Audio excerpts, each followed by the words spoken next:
thought they smelled bad on the outside.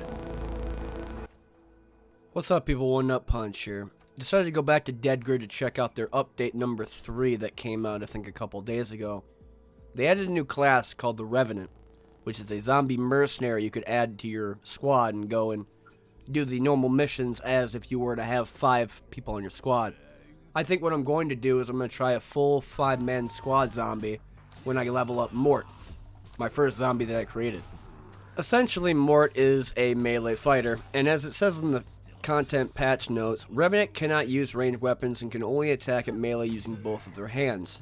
Revenants perform multiple swings and occasionally bite for even more damage. Revenants use custom weapons designed specifically for the class. They cannot be equipped on regular mercs, meaning that it's specifically designed for the Revenant, so if there's something called Jimmy or a boxing glove with a claw, that would be for the Revenant.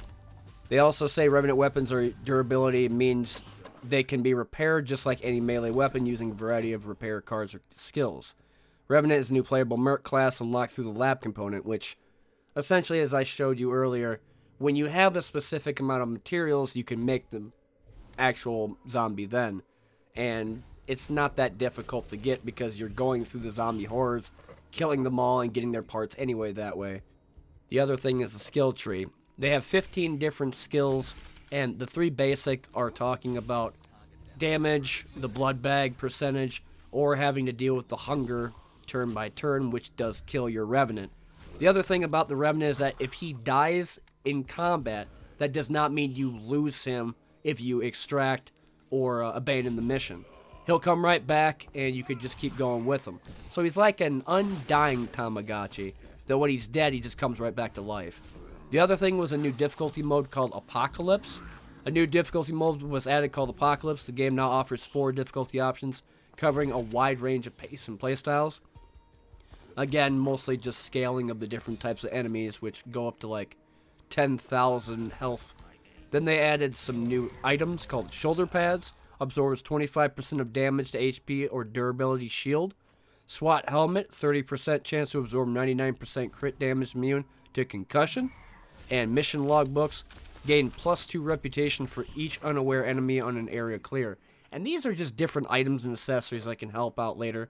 Like sometimes you'll find an area map, or you can get a army boots that reduce noise. So there's just a couple of things that help out with this update. Again, the Revenant's a new thing that I don't really fully understand, but given time messing around with it, and I did put a couple more hours into the game checking out the update, it was actually pretty fun watching my zombie beat the shit out of other zombies, eat them, gain health and damage, and then progressively get bigger and tougher as time went on.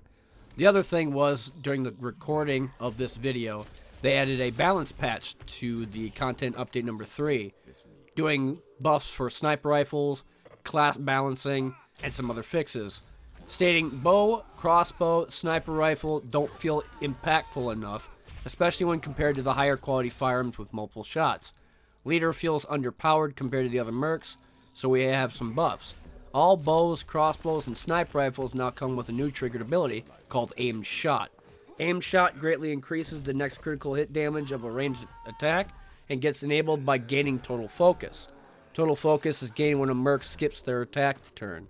So, if you don't attack, you could wait, do an aim shot, and do more damage rather than just constantly attacking with a melee weapon. I had seen that Adam Void, the developer, did some requested feedback from players that were talking about some things that they wanted added to the game. For example, a feedback requested feature to filter by minimum item level has been added to the gear management interface of all weapons. Another popular player suggestion was to allow you to hide the card details for mercs and enemies in play. This is especially useful for players already familiar with the cards, looking for less noisy UI. You could toggle this with the control key while hovering over a minion or object card in play.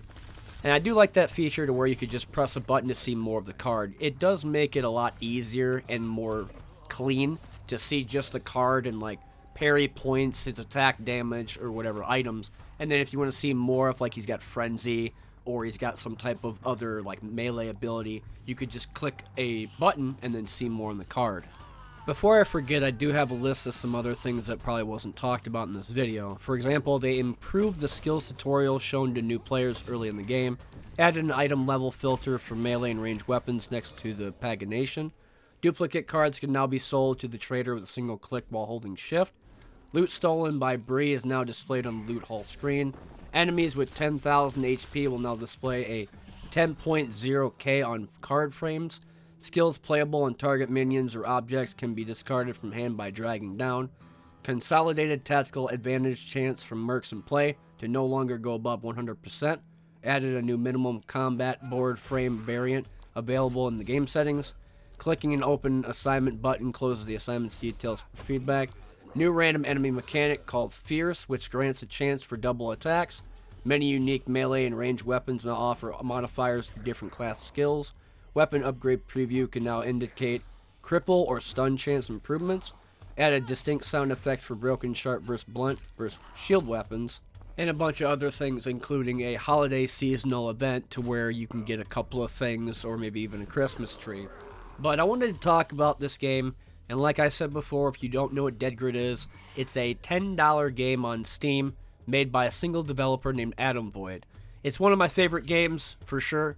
I mean, like I said, I like fights in tight spaces with 300 hours beforehand, but Dead Grid, after they added more stuff and the addition of the Revenant, I wanted to do a little bit more stuff and try out the actual class itself. But if you like the video, go ahead and give it a like. If you like my channel, go ahead and subscribe. Anyway, I've been One Nut Punch. This has been another video. Thanks for watching as per the usual. And we're going in 2023, so this will probably be my last video till then. Let's hope that more stuff comes out for games, more content happens, and probably even some better stuff too. Anyway, I'll see y'all later.